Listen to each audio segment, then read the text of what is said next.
আসসালামু আলাইকুম, সবাই কেমন আছেন? আলহামদুলিল্লাহ। আলহামদুলিল্লাহ। আপনি কেমন আছেন ভাইয়া? আলহামদুলিল্লাহ, আমিও ভালো আছি। সবাইকে অসংখ্য ধন্যবাদ আজকের এই মিটিংয়ে যুক্ত হওয়ার জন্য।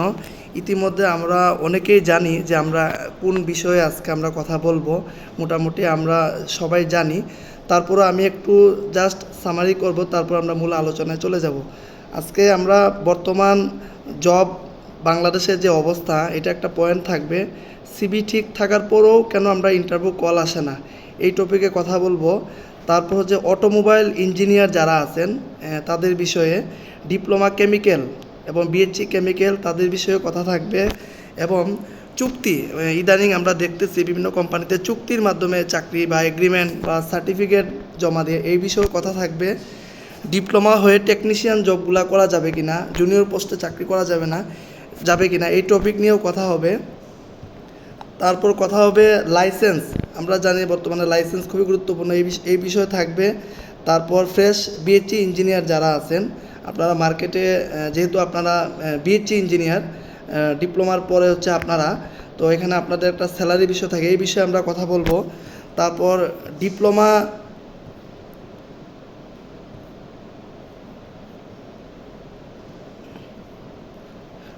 ডিপ্লোমা শেষ করে বিদেশ ডিপ্লোমা যাওয়ার ক্ষেত্রে কি ডিপ্লোমা আছে? আশরাফ ভাই, ডিপ্লোমা করে বিদেশে যে জব চাহিদাগুলো, এই টপিক থাকবে। তারপর ডিপ্লোমা ইঞ্জিনিয়ারদের কোন কোন দেশে সুযোগ থাকবে, এই বিষয়গুলো কথা থাকবে আর কি। তো মোটামুটি আমরা 10টা পয়েন্টে আমরা সাজিয়েছি। তো আশা করি আপনারা সবাই উপকৃত হবেন। আর আজকের এই প্রোগ্রামটি সম্পূর্ণ ভিডিও হবে। আমি আবারও বলছি, আপনারা ভিডিও রেকর্ড থাকবে এই ভিডিওটি, প্রোগ্রামটি আজকের। আপনারা কেউ ভিডিও অন করবেন না, আপনারা কেউ পরিবেশ নষ্ট করবেন না। আমরা শেষ পর্যন্ত থাকার চেষ্টা করব, যে যতটুকু সময় থাকবো শেষ পর্যন্ত থাকার চেষ্টা করব। শুরুতে আমার পরিচয়টা দিয়ে নিই। আমি দুলাল মিয়া, দেশের বাড়ি সিলেট সুনামগঞ্জ, বর্তমানে ঢাকাতে অবস্থান।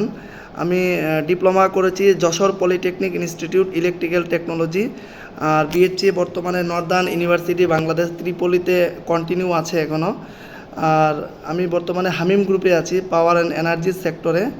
তো মোটামুটি হচ্ছে আমার সংক্ষিপ্ত পরিচয়। আর যেহেতু এখানে অনেক ইঞ্জিনিয়ার, আমরা সবার পরিচয় নেওয়া সম্ভব হবে না, আশা করি সবাই এখানে ইঞ্জিনিয়ার। তো আমি আমার আশরাফ ভাইয়ের পরিচয়টা নিয়ে আমরা আজকের মূল আলোচনায় চলে যাব। আমি এই পর্যায়ে আশরাফুল আলম ভাইয়ের কাছে চলে যাব। ভাই, আপনার সংক্ষিপ্ত পরিচয়টা দিয়ে আজকের যে মিটিংয়ের যে উদ্দেশ্য, এটার বাস্তবায়নটা আপনি করবেন ইনশাল্লাহ। আশরাফুল আলম ভাই। আসসালামু আলাইকুম। আমি মোহাম্মদ আশরাফুল আলম, দেশের বাড়ি গাজীপুর। এডুকেশনাল ব্যাকগ্রাউন্ড ডিপ্লোমা কেমিক্যালে, বিএসসি করছি বায়োকেমিস্ট্রি এন্ড কেমিক্যাল সায়েন্স।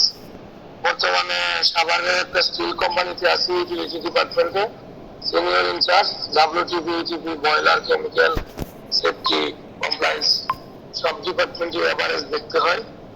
এই হচ্ছে আমার সংক্ষিপ্ত পরিচয়।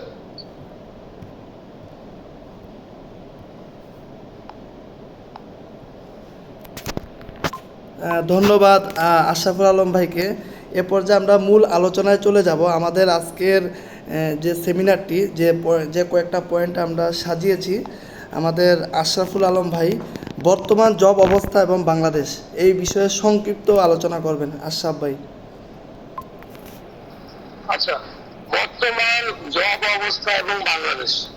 তো আমরা মোটামুটি বাংলাদেশে যারা আছি, এটা মোটামুটি আমাদের দেশ কিন্তু মোটামুটি মধ্যম মধ্যম ক্যাটাগরির দেশ। খুব উন্নত বিশ্বের সাথে যদি আপনি কম্পেয়ার করেন, আমরা মধ্যম আয়ের দেশ। মিডল একটা লেভেল উন্নয়ন আছে আমাদের দেশে। প্লাস আমাদের দেশের জব চাহিদাগুলো খুব মিড রেঞ্জের। ঠিক আছে, এখন পাবলিক এখানে কিছু জবের ক্যাটাগরি আছে, যেমন পাবলিক ইউনিভার্সিটি থেকে পাস করা ক্যাটাগরি, 6 ডিপ্লোমা, তারপরে বিএসসি, অনেকে আছে বুয়েট আছে, সুয়েট আছে, বিভিন্ন ধরনের প্রায়োরিটি আছে জবের ক্ষেত্রে। অনেক জায়গায় জবের ক্ষেত্রে লেগে যায় যে public university can get prefer, তার মানে আপনাকে পাবলিক থেকে পাস করা স্টুডেন্টদেরকে বেশি মূল্যায়ন করা হবে। তো আমাদের দেশে যদি আপনি এভারেজ জব অবস্থানটা চিন্তা করেন, সব জায়গার এভারেজ যেটা আর কি গড়, যেটা পাবলিক এবং প্রাইভেট প্রায় এখন সেম। আপনাকে পাবলিকও যেই টাকা স্যালারি দিয়ে দিচ্ছে, প্রাইভেটকেও সেই টাকা স্যালারি দিয়ে দিচ্ছি। শুধু তফাৎটা মাঝে মাঝে কিছু ইনস্টিটিউশনাল ভেরিয়েশন আছে। যেমন গভর্নমেন্ট থেকে পাস করা কিনা, যেমন বিজ্ঞান প্রযুক্তি থেকে পাস করছে, রেজাল্টের কিছু ভেরিয়েশন আছে। অনেক কোম্পানি পাবলিক ইউনিভার্সিটি থেকে পাস করে ইঞ্জিনিয়ারদের স্টাডি স্যালারি 25,000 দেয়, অনেক কোম্পানি 22,000 দেয়, আবার কেউ 30,000 দেয়। ঠিক আছে, এটা হচ্ছে একটা বিষয়। তো আবার কিছু কোম্পানি আছে না, পাবলিক প্রাইভেট এটা কোনো ফেক না, আপনার হচ্ছে যে সবাইকেই একটা এভারেজ রেস করা আছে। ফ্রেশের ক্ষেত্রে কোম্পানির জন্য সবার জন্য 20,000 টাকা স্যালারি নির্ধারণ করা আছে। তবে ডিপ্লোমাদের জন্য এখন পর্যন্ত আমাদের গ্যাজেট স্যালারি যেটা সরকার নির্ধারণ করছে, এটা আসলে এটা আমাদের দেশ তো বাংলাদেশ, আমাদের দেশে অনেক কিছু খাতায় আছে, কলমে আছে, কিন্তু বাস্তবে নাই। যেমন টেক্সটাইলের ক্ষেত্রে কিছুটা স্কেল মানলেও আমি সংযুক্ত কোম্পানি আছে তারা আসলে সরকারি স্কেলকে সাধারণত মানতে চায় না। আপনার দেখা গেছে ডিপ্লোমা, ফ্রেশ ডিপ্লোমা 8 ঘন্টা ডিউটি স্যালারি 12,000 থেকে শুরু হয়, 13,000, 14,000, 15,000। পুরো কোম্পানির 18,000 দিয়ে ডিপ্লোমা ফ্রেশ নেয় কোম্পানি রেটে, কোম্পানির ডিমান্ড। তবে ম্যাক্সিমাম কোম্পানির ক্ষেত্রে 13 থেকে 15-এর ভিতরে রেজিস্টার ফ্রেশারদের ক্ষেত্রে থাকে। আর বাংলাদেশের জবের যে একটা অবস্থা আপনারা জানেন, আমরা ইসিবিতে যখন কার্যক্রম বিগত 2 থেকে 3 মাসের আগের কার্যক্রম আর এখনকার কার্যক্রমের মধ্যে আকাশ পাতাল ডিফারেন্স আছে। আগে আপনার যদি পার ডে একটা কি 2টা জব পোস্টিং করা হচ্ছে, এখন পার ডে 4টা-5টা করা হয়েছে। এই জবগুলা আপনার 90% জবই অথেন্টিক সোর্স থেকে কালেকশন করা বা আমাদের কাছে কেউ দেয়, আমরা কারো কাছ থেকে সংগ্রহ করি বা আমাদের মাধ্যমে আসে। ওভারঅল কিছু সাইট আছে, যেমন লিঙ্কডইন আছে, ইঞ্জিনিয়ারিং ইনস্টিটিউশন আছে বাংলাদেশে অনেকগুলো, যেগুলোর সাথে আমি যুক্ত আছি, দুজন ভাই যুক্ত আছে, আমাদের অনেক ইঞ্জিনিয়াররাও অনেক সংগঠনে যুক্ত আছেন। আপনারা নিজেরা অনেক জায়গায় জব থেকে আবেদন করেন বা আমাদের এখানে পোস্ট করা হয়, কেউ আমাদের ডেট দিচ্ছে, আমরা পোস্ট করতেছি, একটা গাইডলাইন দেওয়া হচ্ছে টোটালি। এবং আমাদের জব পোস্ট গুলো ডিটেলসে লেখা থাকে। এবং আমরা যেটা করে থাকি আপনারা জানেন, অনেকে আমাদেরকে ইনভেস্ট করেন যে ভাই এই জবে তো এরকম চাচ্ছে, আমি পারবো কিনা। আমরা শত ব্যস্ততার মাঝেও আপনাদেরকে রিপ্লাই করে থাকি যে এটাকে আপনি পারবেন বা আপনি পারবেন না বা আপনার যাওয়া উচিত কিনা।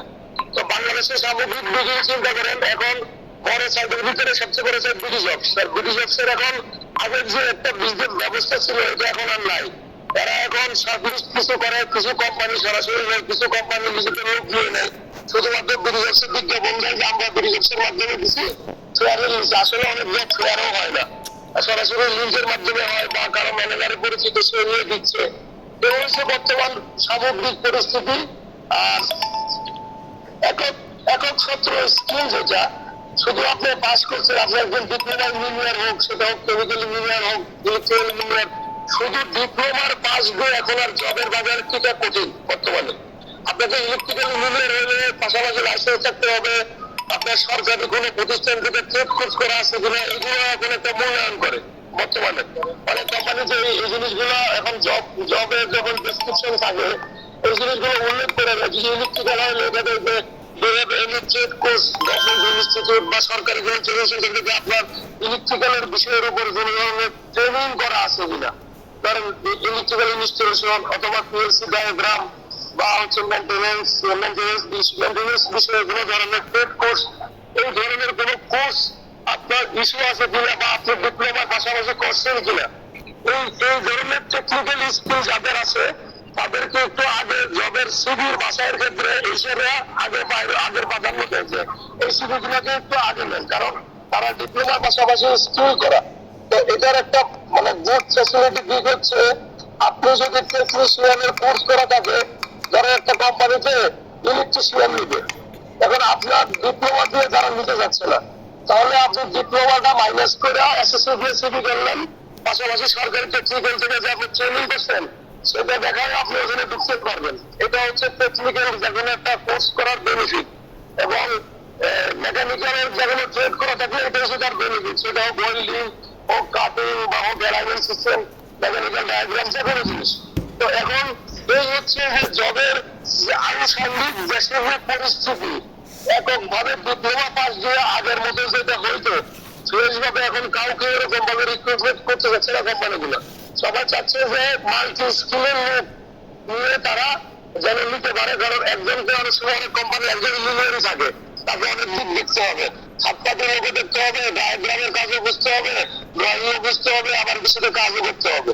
ওই স্যালারি হয়তো ভালো দিবে, এবং তারা মাল্টি স্কিলের দিকে আগাইতে যাচ্ছে। এখন বর্তমান যে 2024 সালে যে যুগ আসছে, আপনাকে একটু আপডেট না হলে বর্তমান বাংলাদেশের যে জব, তার চেয়ে বেশি জবের সংখ্যা কম। আপনার দেখা গেছে 10জন লোক নিবে, সিভি দিতেছে 1000। এইখানে এই 1000 জন থেকে যদি 10 জন নেয়, 10 জন লোক কিন্তু তারা তাদের সর্বোচ্চ মাল্টি স্কিলে সিভি গুলো 10 জন নেওয়ার জন্য। তো এই হচ্ছে মোটামুটি আমার মানে দেখা বলতে বর্তমানে বাংলাদেশের বাজার, টেক্সটাইল বলেন বা বিভিন্ন স্টিল ইন্ডাস্ট্রি বলেন, সব জায়গায় এখন এভারেজ স্টার্টিং শুরু হয়েছে। আপনাকে আগে মোটামুটি একটা কোম্পানিতে যদি কখনো জয়েনও করে ফেলান, 2 থেকে 3 বছর আগে সময় দিয়ে এটাকে নিজের স্কিল বাড়াইতে হবে। এই হচ্ছে অবস্থা। আপনি এখন কিছু বলতে পারেন, সমস্যা আছে? হ্যাঁ, ধন্যবাদ আশরাফুল আলম ভাইকে বর্তমান জব অবস্থান সম্পর্কে চমৎকার ধারণা দেওয়ার জন্য। তো আমরা আশরাফ ভাইয়ের কাছে আবারও আসব। তো আমি এখন আমাদের ইসিবির যে WhatsApp head of admin Rashed ভাই, আমার কথা শুনতে পাচ্ছেন?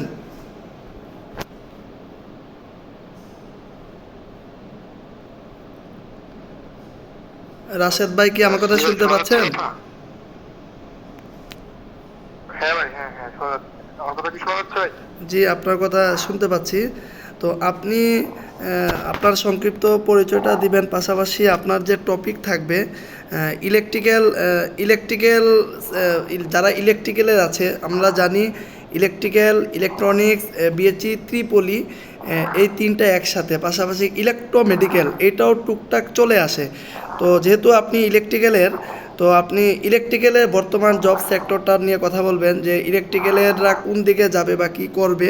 পাশাপাশি আরেকটা বিষয়, সেটা হচ্ছে আপনার এই চুক্তি, অনেক কোম্পানি চুক্তি নিয়ে থাকেন যে চুক্তিতে জব করা যাবে কিনা। এই দুইটা টপিক নিয়ে আজকে আপনি আলোচনা করবেন।